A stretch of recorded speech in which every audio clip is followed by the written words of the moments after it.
په کابل ښار کې د یو پانګوال هیوادوال له لوري د 7 میلیونه افغانیو په لګښت سره یو نوی سړک په پاخه او اساسي توګه جوړ شو. د کابل ښار د ګلباغ په سیمه کې د 1580 متره په اوږدوالي او 12 متره پلنوالي په لرلو سره دغه سړک د یو شخصي شرکت په مالي مرستې سره جوړ او ګټه اخیستنې ته وسپارل شو. یاد شرکت د چرګانو غوښې، هګۍ او دانه تولیدوي چې په سیمه کې د حیواني محصولاتو په تولید کې رغنده فعالیتونه ترسره کړي دي. این سرکی که امروز شما شاهد افتتاحش هستین 650 متر طول داره و به هزینه 7 میلیون افغانی از بودجه شخصی فارم مرغداری افغان میار به خاطر سهولت و آسانی بیشتر رفت آمده اهالی منطقه اعمال شده و جا داره که ازشان تشکری بکنیم. د سیمې خلکو خوښي څرګندوله چې دوی ته نوی سړک جوړ شو.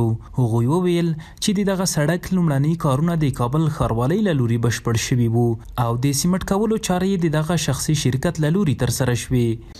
دغه سړک تقریبا 1580 متره طول لري او عرض 12 متره ده.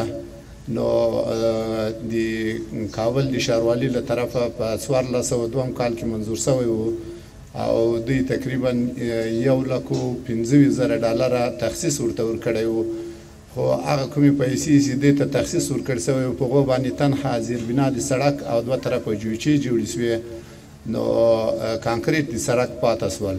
نو تقریبا د موږ سړک په نیمای کې پاته شو. نو الله تعالی دې له دې شرکت له رئیس سره ښه وکړي. نو دوی دغه اقدام وکړو او چون دغه سړک چې دوی هم استفاده کوي او دغه د کلي د منطقې خلک هم استفاده کوي، نو تقریبا په حدود 7 میلیونه افغانۍ دوی په دې سړک باندې ولګولې او سړک یې کانکریټ کو. د کرنې او اوبو لګولو او مالدارۍ وزارت سرپرست وزیر هم د دغه سړک د پرانیستلو په مراسمو کې ګډون کړی وو او د هیواد له پانګوالو او سوداګرو یې وغوښتل چې د هیواد د اقتصادي پیاوړتیا لپاره هر ډول هڅې وکړي. اسلامي امارت به د دوی هر ډول ملاتړ وکړي.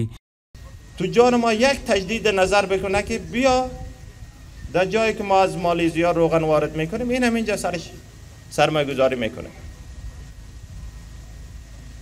ملک ما کشت زرعش هم از ملک ما، مواد هم از ملک ما، مواد خام هم پروسس و پختهش هم از ملک ما به دست می آید.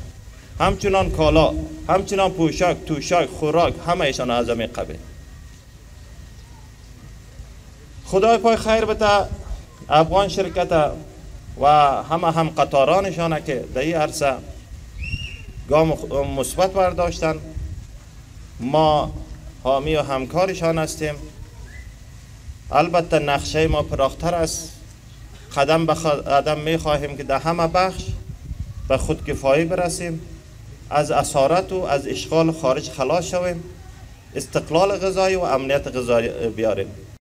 د یادونې وړ ده چې په وروستیو کلونو کې د کابل ښاروالۍ له لوري د ښار په بېلابېلو برخو کې سړکونه جوړیږي او د ښار په سمسورتیا او نظم کې ورځ تر بلې ښه والی رامنځته کیږي چې په دې برخه کې یو شمېر پانګوالو او سوداګرو هیوادوالو هم برخه اخیستې او د ګلباغ سیمې د دغه سړک د جوړېدو په شان د عامه او بنسټیزو پروژو په پلي کېدو کې مالي همکاري کوي.